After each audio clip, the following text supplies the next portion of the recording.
win before it's too late. But not everything you hear is untrue, and not every story is complex. At the heart of the growing Biden-Ukraine scandal, for example, is a very straightforward question. Did Joe Biden subvert American foreign policy in order to enrich his own family? In 2015, Joe Biden was the sitting vice president of the United States. Included in his portfolio were U.S. relations with the nation of Ukraine. So at that moment, Vice President Joe Biden had more influence over the Ukrainian government and the Ukrainian economy than any other person on the globe outside of Eastern Europe. Biden's younger son, Hunter, knew that. He hoped to get rich from his father's influence. Emails published yesterday by the New York Post, documents apparently taken directly from Hunter Biden's own laptop, tell some of that story. Tonight, we'd like to bring you some more detail. We have another batch of emails, some exclusive to the show. We believe they also came from Hunter Biden's laptop. We can't prove that they did. We haven't examined that computer. But every detail that we could check, including Hunter Biden's personal email address at the time, suggests they are authentic. As we told you last night, if these emails are fake, this is the most complex and sophisticated hoax in history. It almost seems beyond human capacity. The Biden campaign clearly believes these emails are real. They have not said otherwise. We sent the body of them to Hunter Biden's attorney and never heard back. So with that in mind, here's what we have learned.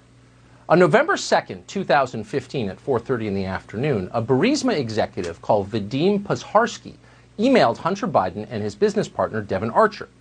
The purpose of the email, Pozharsky explains, is to, quote, be on the same page about our final goals, including but not limited to a concrete course of action. So what did Burisma want exactly? Well, good PR, for starters.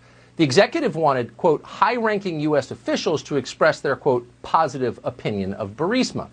And then he wanted the administration to act on Burisma's behalf. Quote, the scope of work should also include organization of a visit of a number of widely recognized and influential current and or former U.S. policymakers to Ukraine in November, aiming to conduct meetings with and bring positive signals and message of support to Burisma.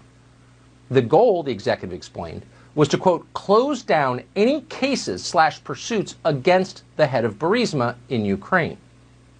So that couldn't be clearer, what they wanted. Burisma wanted Hunter Biden's father to get their company out of legal trouble with the Ukrainian government. And that's exactly what happened. 1 month later to the day, on December 2nd, 2015, Hunter Biden received a notice from a Washington PR firm called Blue Star Strategies. Blue Star Strategies apparently had been hired to lobby the administration on Ukraine. This show has exclusively obtained that email. Hello all, it began. This morning, the White House hosted a conference call regarding the vice president's upcoming trip to Ukraine. Attached is a memo from the Blue Star Strategies team with the minutes of the call, which outlined the trip's agenda and addressed several questions regarding U.S. policy toward Ukraine, end quote. So here you have a PR firm involved in an official White House foreign policy call. How could that happen? Good question. But it worked. Days later, Joe Biden flew to Ukraine and did exactly what his son wanted.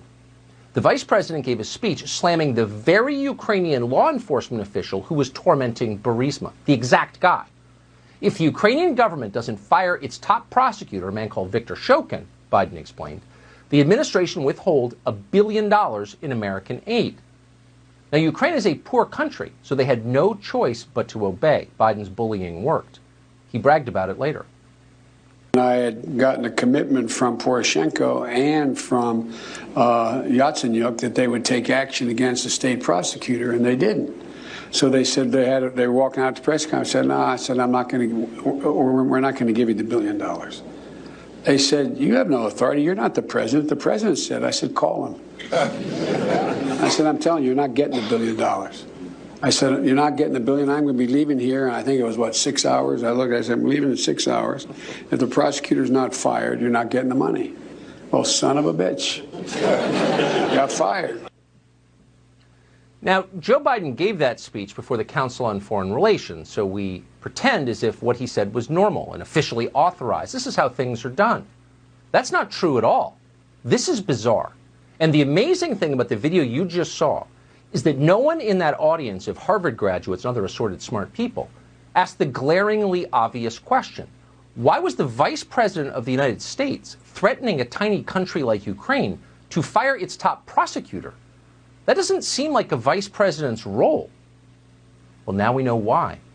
Viktor Shokin has signed an affidavit affirming that he was in fact investigating Burisma at the moment Joe Biden had him removed. Shokin said that before he was fired, administration officials pressured him into dropping the case against Burisma. He would not do that, so Joe Biden canned him. That's how things really work in Washington. Your son's got a lucrative consulting deal with Ukrainian energy company. You tailor American foreign policy to help make him rich. Our foreign policy. Even at the State Department, possibly the most cynical agency in government, this seemed shockingly brazen.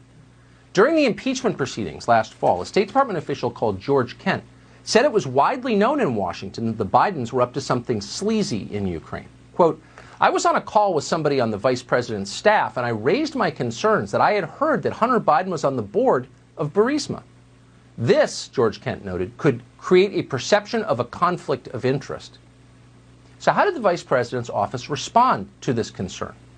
Well, according to George Kent, quote, the message that I recall hearing back was that the vice president's son, Beau, was dying of cancer, and there was no further bandwidth to deal with family-related issues at the time.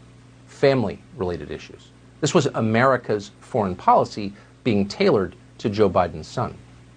5 years later, Joe Biden still has not been forced to explain why he fired Ukraine's top prosecutor at precisely the moment his son was being paid to get him to fire Ukraine's top prosecutor.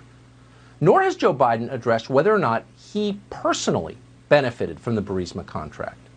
But there are tantalizing hints. Last night, former Mayor Rudy Giuliani published what he said was yet another email from Hunter Biden's laptop.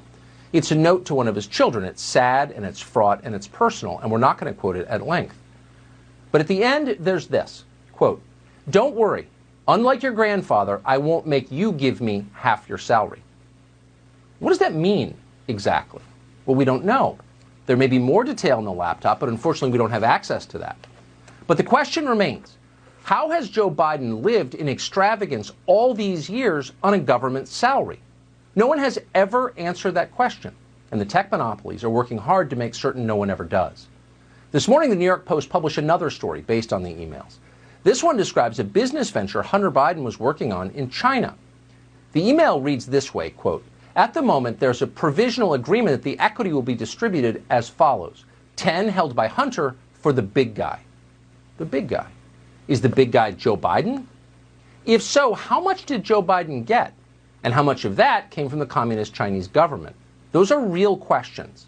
This man could be elected president in 3 weeks. But Twitter doesn't want you to wonder. It won't allow you to ask those questions. Twitter restricted the New York Post story as, quote, unsafe, like it was a lawn dart or a defective circular saw. And that was enough for the Biden campaign. It was enormously useful. All day today, they deflected questions about Joe Biden's subversion of our country's foreign policy by invoking Twitter's ban on the New York Post story. So the tech monopolies censor information to help their candidate. The candidate uses that censorship to dismiss the story. One hand washes the other. Watch.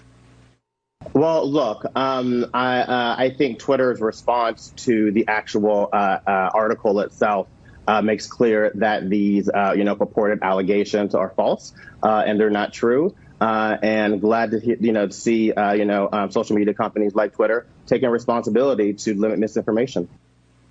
You want to know what corruption looks like? That's a term that we throw around a lot. You just saw what corruption looks like. My campaign donors control the media. They're shutting down the public's access to the information that criticizes me. The fact they're doing that gives me justification not to address your question about that information. That's what corruption looks like, when billionaires shut down legitimate questions about a candidate 3 weeks before Election Day. That's corruption. It's also almost perfectly circular reasoning. And to illustrate that, Twitter and Facebook censored the New York Post story before they had any reason whatsoever to suspect it wasn't true. Even now, they're not really claiming it's a hoax because it's not a hoax. In minutes, they simply shut down this country's centuries-long tradition of a free press, and they did it for purely partisan